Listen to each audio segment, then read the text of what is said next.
Sa ako nang nahisgutan sa milabay nga episode, ang hari o ang reyna sa Sugbo, gibunyagan ni atong Abril 14, 1521, adlaw kadto nga Domingo.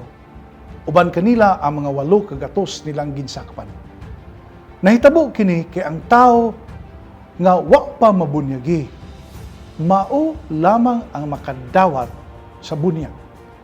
Ug kung ang usa ka tawo nabunyagan na, dili na mabunyagan pag-usap. O gisulat ni Antonio Pigafetta nga nakasaksi ni atong maong hitabo. Ang nagbunyag kanila mao ang kapilyan, ang chaplain nga kuyog sa panaw ni Magellan. Bisan sa atong gibansay karon, ang kasagaran nga ministro sa bunyag mao ang obispo, pari o diakono. Kung gikinahanglan gyud o walay pari nga makabunyag, bisan kinsa. Palikon ako, bisan kinsa makabunyag. Basta anaa ang gikinahanglan og sakto nga katuyuan o ginamit ang mga pulong magabunyag ako kanimo sa ngalan sa Amahan o sa Anak o sa Espiritu Santo samtang gibukbo ang tubig sa ulo sa pagabunyagan. Sa ngalan gyud sa Santissima Trinidad, Trinitarian ang mga pulong sulundan o formula, dili sa ngalan sa Ginoo o sa ngalan ni Jesus o sa ngalan sa Dios, kundi sa ngalan sa Amahan, sa Anak o sa Espiritu Santo. Kay mao kini ang mando ni Kristo. Ang mga pulong nga iyang gilitok sa wala pa siya mukayab padulong sa langit, Matthew 28:18-20. Karon, usa sa mga sangputanan o epekto sa bunyag, mao ang kapasayloan sa sala. Pinaagi sa bunyag ang tanang sala mapasaylo, sala nga panulundon o original sin, o ang personal nga sala. Apil na ang silot gumikan sa sala. Kay niadtong natawo pag-usab gikan sa sala, walay magpabilin nga babag sa pagsulod sa gingharian sa Dios. Ni ang sala ni Adan o ang personal nga sala, ni ang sangputanan sa sala nga mao ang pagkabulag gikan sa Dios. I say to you, no one can enter the kingdom of God without being born of water and spirit.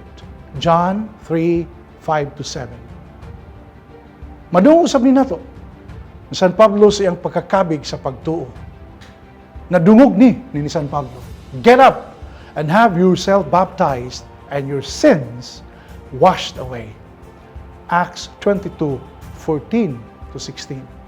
Sa sulat ngadto sa mga Hebreo, Hebrews 10:19-12. Let us approach with a sincere heart and in absolute trust, with our hearts sprinkled clean from an evil conscience and our bodies washed in pure water. Karon atong sabton kini gitawag nga sala nga panulundon o original sin sa in English nga pinulungan. Nganong natawo ta nga adunay sala nga panulundon? Diha sa basahon sa Genesis, ilabi na sa kapitulo 3, nga nagsaysay sa pagkahulog sa tao. Ginamit ang malarawanong pulong, mipadayag sa usa ka kanhiay nga panghitabo, buhat nga nahitabo sa sinugdan sa sugilanon sa tao.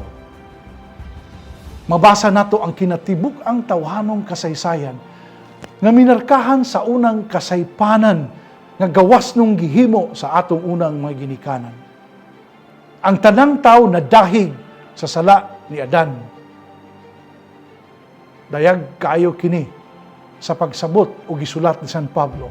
Therefore, just as through one person's sin entered the world, and through sin, death, and thus death came to all. Inasmuch as all sin, for up to the time of the law, sin was in the world, though sin is not accounted when there is no law. But death reigned from Adam to Moses, even over those who did not sin after the pattern of the trespass of Adam, who is the type of the one who was to come. Romans 5:12 to 14. Sa maugya pong sulat ni San Pablo, mipadayon siya. But the gift is not like the transgressions. For if by the one person's transgression the many died, how much more the grace of God and the gracious gift of the one person, Jesus Christ, overflow for the many. And the gift is not like the result of one person sinning, but after one sin, there was the judgment that brought condemnation. But the gift, after many transgressions, brought acquittal. Romans 15:15 to 16. Sa sulat ngadto sa taga-Efeso, si San Pablo miingon, "You were dead in your transgressions and sins in which once lived following the age of the world, the following ruler of the power of the air, the spirit that is now at work in the disobedient. All of us once lived among them in the desires of our flesh, following the wishes of the flesh and the impulses. And we were by nature children of wrath like the rest." Ephesians 2:1 to 3. Mauto nga si San Cipriano, the father of the church sa ikatulong siglo ni Tudlo, sa dili pagbabag sa bag-ong inanak, kinsa bag-ong natawo, wala makasala gawas sa iyang pagka may lawas sumala ni Adan. Natakdan sa labing karaang kamatayon, sukad sa sinugdan. Apan miduol sa pagdawat sa kapasayloan sa mga sala, dili iyaha kundili sa uban. Apan sa unang sala, sa atong unang mga ginikanan, wala biyai sa Dios ang tao.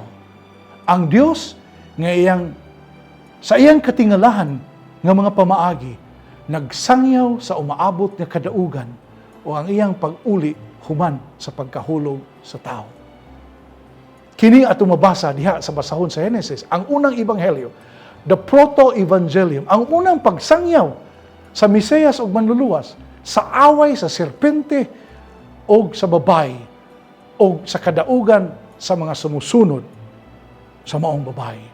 Ngadto sa bitin ang Dios miingon, I will put enmity between you and the woman, and between your offspring and hers. They will strike at your head, while you strike at her heel. Genesis 3:15. Kini natuman diha sa mahal nga Birhen Maria, ang babae nga nagmadaugon, ang inahan sa anak sa Dios. Ang kadaugan batok sa sala, gipadayon pagbuhat sa simbahan diha sa bunyag. Mao nga sa pagbunyag sa unang mga Kristiyanos dinhi sa Cebu, ang ilang sala nga panulundon ug uban pang mga sala napapas. Mausab kini ang nahitabo sa diha nga kita gibunyagan. Sa kaluoy sa Ginoo, naluwas kita gikan sa kaulipnan sa sala. Kay lagi ang kaluwasan sa kalag ang labing mahinungdanong balaod. Ug tukma nga gisaulog karong panahona, karong Domingo ang Gaudete Sunday, ang ikatulong Domingo sa Adbyento, ang Domingo sa Pagmaya, kay matao ang Mesiyas magwagtang sa sala sa kalibutan. Manginaot kita, maubos sa panalangin sa atong Dios. Diha sa atong mga pagpangandam o pagsaulog sa unang bunyag, dinhi sa atong nasod, mapalawon pa ang atong pagsabot dining maong sakramento aron makapadayon kita sa unahan isip katawhan nga ginasahan sa grasya sa pagtuo ug malipayon na makapaambit niini sa uman.